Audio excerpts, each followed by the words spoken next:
అందరికీ నమస్కారం. హిందూ సంప్రదాయంలో మనకు కనిపించే ఎన్నో పవిత్రమైన చిహ్నాల్లో శివలింగం చాలా ప్రత్యేకం. దాని వెనుక ఉన్న అసలు అర్థమేంటో ఈరోజు మనం లోతుగా తెలుసుకుందాం.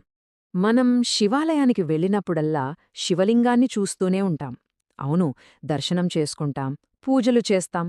కానీ ఎప్పుడైనా ఆలోచించారా దాని అసలు అర్థమేంటి అని?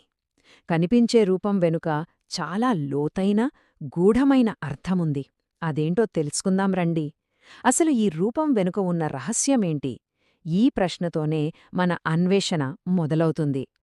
సరే, ఈ ప్రతీకను పూర్తిగా అర్థం చేసుకోవాలంటే మనం మొదట ఒక పదం మీద దృష్టి పెట్టాలి. ఆ పదమే లింగం. అసలు ఈ మాటకు అర్థమేంటో ముందు చూద్దాం.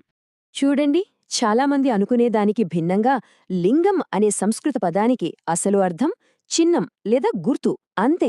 అంటే ఇది కేవలం ఒక భౌతిక రూపాన్ని సూచించే పదం కాదనమాట.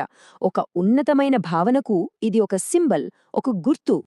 మరి దీనికి అంత ప్రాముఖ్యత ఎందుకు? ఎందుకంటే హిందూతత్వం ప్రకారం శివుడు అంటే ఒక వ్యక్తి కాదు, ఆయనకు రూపం లేదు. ఆయన ఒక నిరాకార పరమాత్మ, ఒక దివ్యమైన చైతన్యం. మరి రూపం లేని ఆ శక్తిని ఎలా ఆరాధించాలి, ఎలా మనసులో నిలుపుకోవాలి? ఆహా!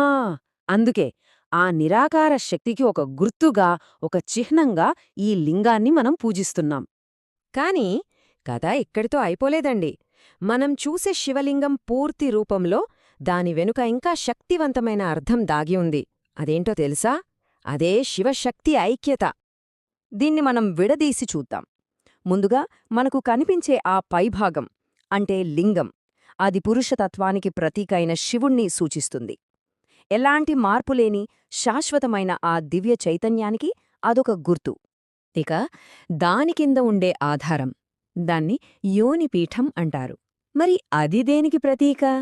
అది శక్తికి ప్రతీక. సృష్టికి మూలమైన దైవిక స్త్రీ శక్తి అంటే సాక్షాత్తు పార్వతీదేవికి గుర్తు. ఇది నిరంతరం కదులుతూ ఉండే సృజనాత్మకమైన శక్తి అన్నమాట.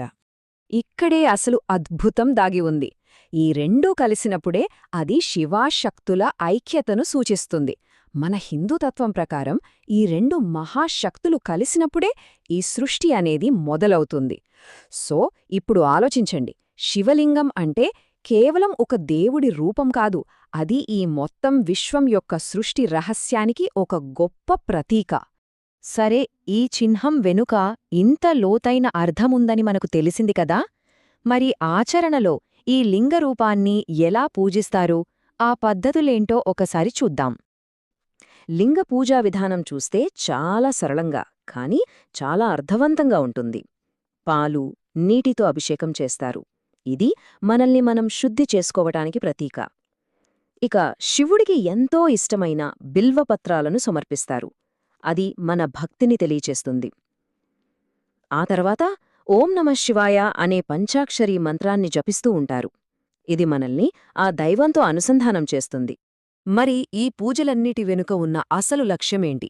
సింపుల్గా చెప్పాలంటే ఒక్కటే, భక్తితో మనసును ఒకచోట నిలిపి మనలో ఒక అంతర్గత శాంతిని, ప్రశాంతతను పొందడం. పూజా విధానం నుండి ఇప్పుడు ఇంకొంచెం ముందుకు వెళ్దాం. ఈ పవిత్రమైన చిహ్నం మనకుచ్చే అసలైన ఆధ్యాత్మిక సందేశమేంటో ఇప్పుడు తెలుసుకుందాం. మొత్తంగా చూస్తే ఈ చిహ్నం మన జీవితంలోకి ఏం తీసుకురావాలి? ముఖ్యంగా 3 విషయాలు. 1. ప్రశాంతత. 2. దైవంపై అచంచలమైన భక్తి. 3. ఎప్పుడూ మంచి ఆలోచనలు చెయ్యడం. ఈ ప్రతీక నుండి మనం స్ఫూర్తి పొందాల్సిన ముఖ్యమైన పాఠాలు ఇవే. అందుకే మనం చివరగా గ్రహించాల్సిన విషయం ఒక్కటే, శివలింగమంటే కేవలం చెక్కిన ఒక రాయి కాదు, అదొక గొప్ప భావన. సృష్టి రహస్యాన్ని, ఆ దైవిక ఐక్యతను మనకు ఎప్పుడూ గుర్తుచేసే ఒక అత్యంత శక్తివంతమైన ప్రతీక. కాబట్టి ఈసారి శివలింగాన్ని చూసినప్పుడు అది మనలో ఏ ఆలోచనలను ప్రేరేపిస్తుంది, మన జీవితంలో అది దేనికి గుర్తుగా నిలుస్తుంది అని మనం భావించాలి. ఈ ప్రశ్నలతో ఈ అంశంపై ఆలోచిస్తూ ఈ విశ్లేషణను ఇక్కడితో ముగిద్దాం.